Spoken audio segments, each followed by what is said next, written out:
About 2 months, more Vermont state employees will have to report to work in person. Now, some of you have reached out to us asking why state employees have continued to work from home years after COVID ushered in remote work. The return to office plan is in order from Governor Phil Scott. Calvin Cutler joins us live now, and Calvin, some not happy about this plan. Yeah, that's right. Good evening, Kat and Darren. It's welcome news for some towns and cities like Montpelier, who say that they've been starved of foot traffic and tax revenue since the pandemic. But for some state employees, they say it will be destabilizing for them and their families.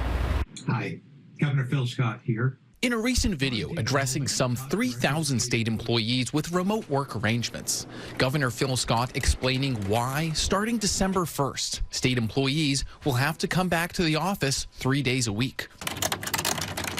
Vermonters want and need to access the government.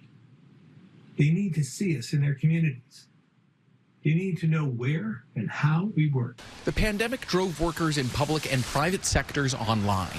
But now, the Scott administration says there's no replacement for face-to-face work. Will this either boost productivity or save money for taxpayers? We need people to be more collaborative as part of teams. It's about the environment, and it's about access of the Vermont public to their public servants. The announcement has sparked the ire of the employees' statewide union, who say they've been left in the dark. They contend returning to the office will disrupt lives, increase commute times, and throw a wrench in family plans like childcare. We're concerned that we're going to see a lot of retirements, a lot of people leaving state service, and it's going to be harder to replace those folks with the governor's return to commute policy. They point to an internal survey showing some 93% of remote employees say they collaborate effectively, and 88% say it positively impacts their performance. There's no hard data on whether in-person versus remote work saves you, the taxpayer, money, but the union says it will drive up costs for their members. This is really a tax on them.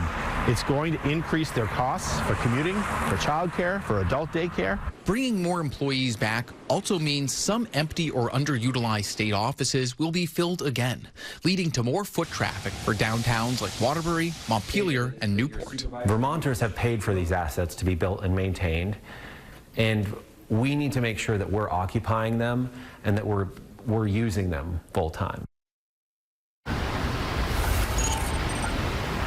Now, this remote work tussle comes as some in the private sector are heading back to the office. Meanwhile, President Donald Trump has called nearly all federal workers back in person.